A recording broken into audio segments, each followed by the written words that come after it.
Assalamualaikum warahmatullahi wabarakatuh. Perkenalkan, nama saya Intan Kurnianti. Saya dari kelas A20420DB dengan NPM CA20110320. Saya mahasiswa Institut Setiami dengan mengambil jurusan Administrasi Publik dengan fokus kepada manajemen sektor publik. Kali ini saya ingin membuat video tugas dari mata kuliah kewirausahaan. Nah, tugasnya kali ini adalah menjelaskan perusahaan yang bekerja sama atau yang dibuat atau anak perusahaan dari BUMN atau Badan Usaha Milik Negara. Nah, perusahaan apa sih yang dipilih oleh saya kali ini? Oke, perusahaan yang dipilih kali ini adalah PT Aneka Tambang Tbk atau yang disebut dengan Antam sekarang ini.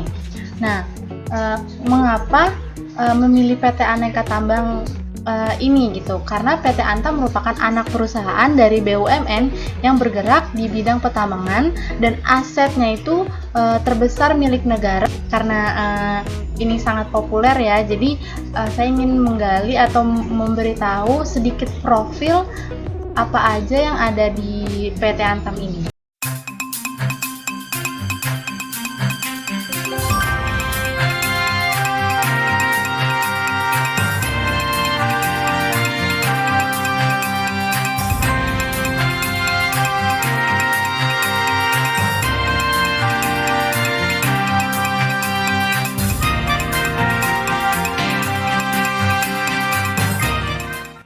Dari penjelasan dari visi tersebut ada beberapa penjelasan di dalamnya lagi. Nah, dari kata korporasi. Nah, korporasi sendiri menurut PT Antam adalah badan usaha holding yang memberi nilai tambah kepada stakeholder. Terus yang kedua, di situ ada kata-kata global terkemuka, yaitu jangkauan pemasaran di seluruh dunia, operasional berstandar kelas dunia, dan perusahaan pengelola mineral terbesar di Indonesia. Lanjut ada kata-kata diversifikasi dan terintegrasi. Itu maksudnya terdiversifikasi sendiri adalah bisnis yang prudent melalui pengembangan usaha secara horizontal. Sedangkan terintegrasi sendiri artinya menurut PT ini adalah bisnis yang saling terkait dari hulu ke hilir. Sedangkan pengertian dari berbasis sumber daya alam yaitu PT Antam Aneka Tambang ini pengelolaan sumber daya alam yang memberikan nilai tambah pada komoditas inti dan bisnis pendukungnya. Yang kedua ada komoditas inti. Komoditas intinya tuh apa aja sih? Kayak produk berbasis nikel, bauksit, dan emas. Terus bisnis pendukungnya itu seperti apa? Ada energi, batu bara, jasa eksplorasi, jasa permunian, terus ada trading, engineering, O&M, transshipment, training center, dan yang terakhir adalah itu ada perkebunan. Jadi itu yang dimaksud dari visi PT Aneka Tambang. Walaupun sedikit ada artinya itu besar gitu ya. Selanjutnya itu ada profil PT Aneka Tambang Tbk. Nah, Antam ini didirikan sebagai badan usaha milik negara itu pada tahun 1968.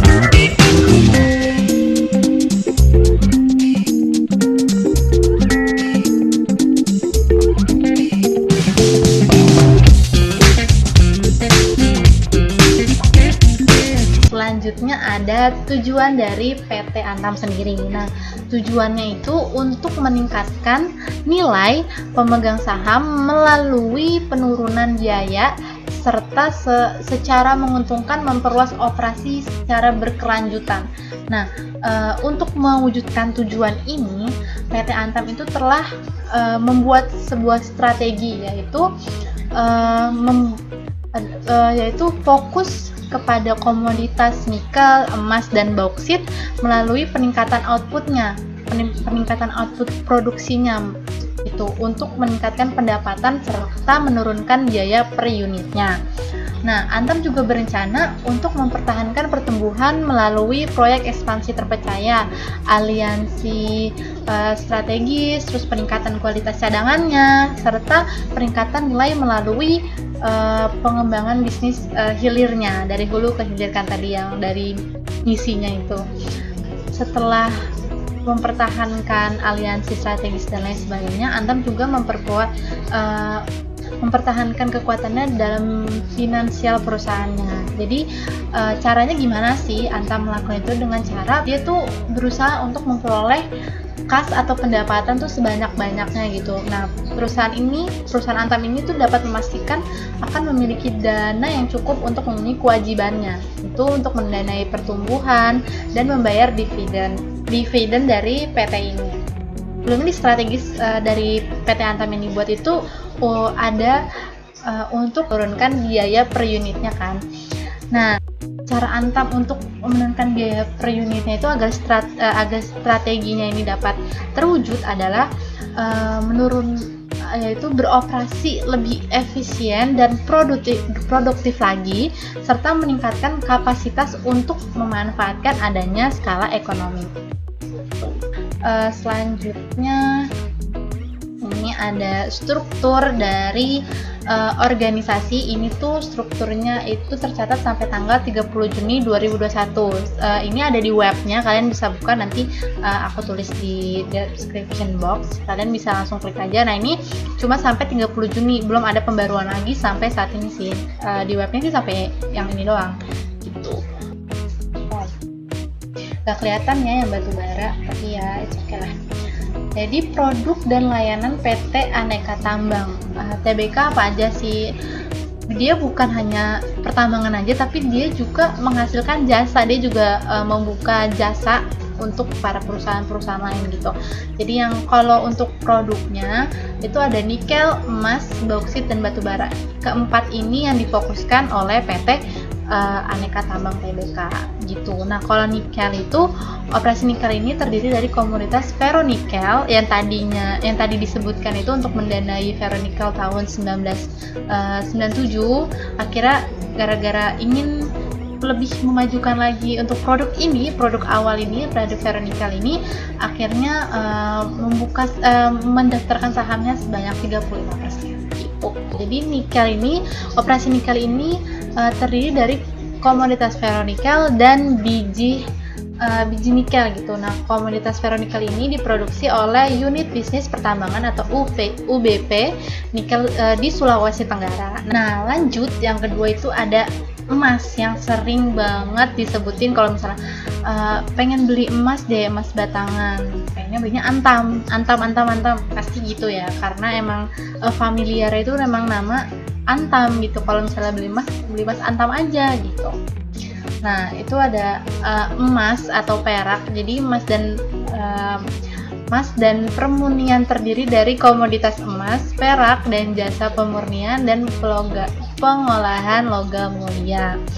Jadi emas dan perak ini dihasilkan dengan kegiatan penambangan dan pelemburan biji emas menjadi door bullion.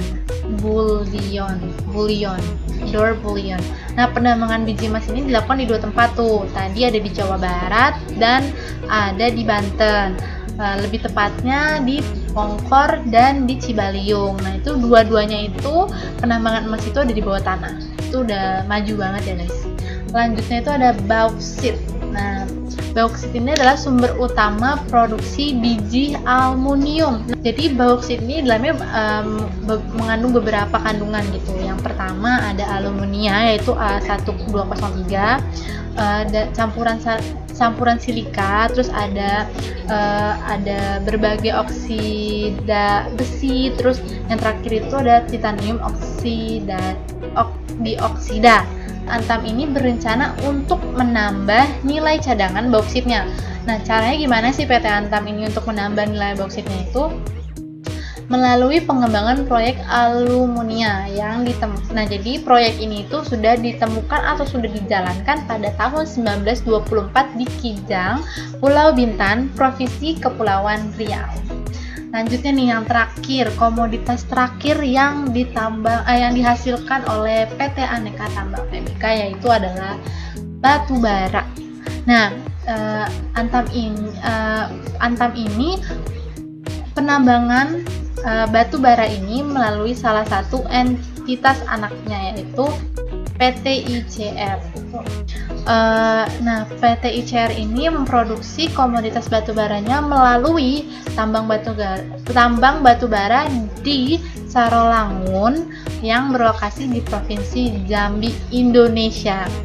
Jadi di Sarolangun itu merupakan cadangan batu bara yang berjumlah 8,25 ton dengan kualitas batu baranya yang rata-rata sekitar 5.300 sampai 5.500 kcal per kilo.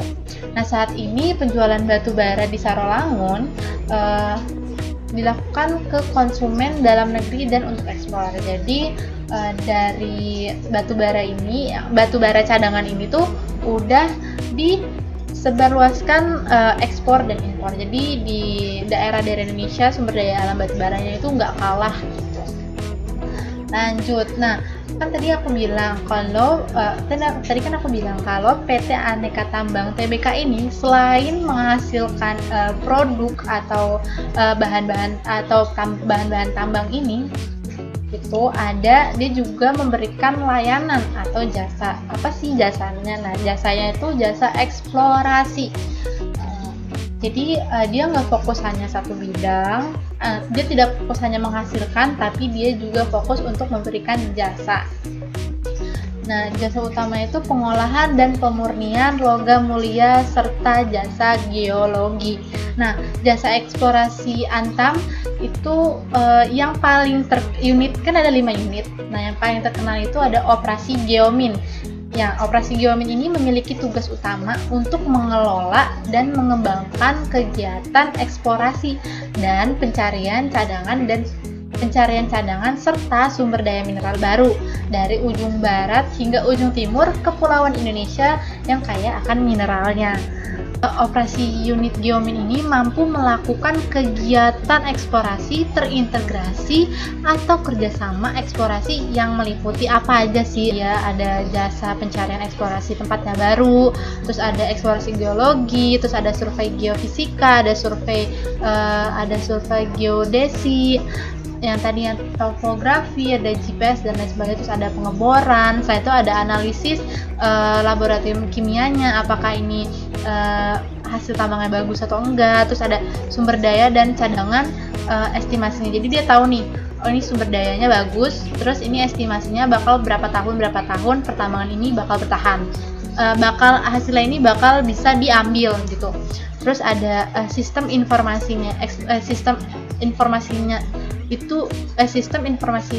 eksplorasinya itu bagus atau jelas gitu. Dia juga ngasih jasa ngesistemin eksplorasinya tuh kayak gimana gitu, bagusnya gimana gitu.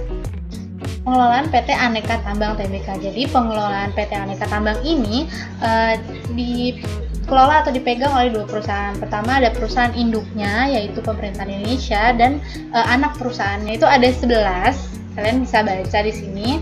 Ada PT Abuki Jasa Stainless Indonesia, PT Indonesia Coal Research itu yang nanganin tadi batu bara, ya kan? Jadi yang nanganin tadi pertambangan cadangan batu baranya itu PT Indonesia Coal Research.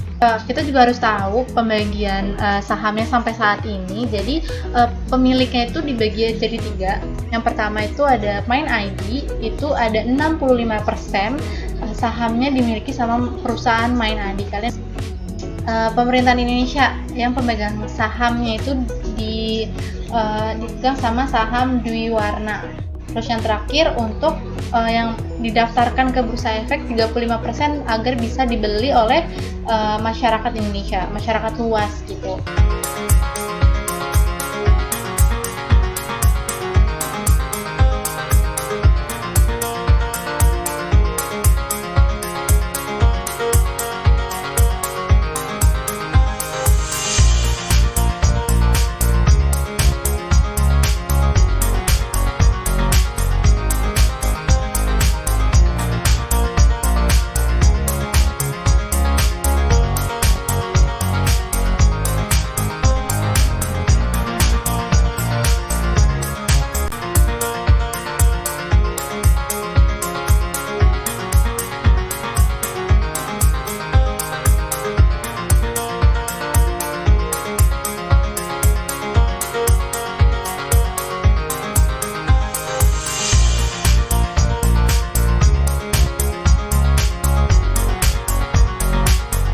Baik, cukup sekian penjelasan tentang perusahaan PT Aneka Tambang Tbk. Semua penjelasan dalam video ini saya ambil dari web resmi PT Aneka Tambang. Jika kalian ingin melihat lebih jelas profil perusahaan ini, kalian bisa membuka web resminya. Nanti saya cantumkan linknya di description box. Jika ada kesalahan kata atau kalimat atau informasi yang salah, kurang lebihnya mohon maaf. Wassalamualaikum warahmatullahi wabarakatuh.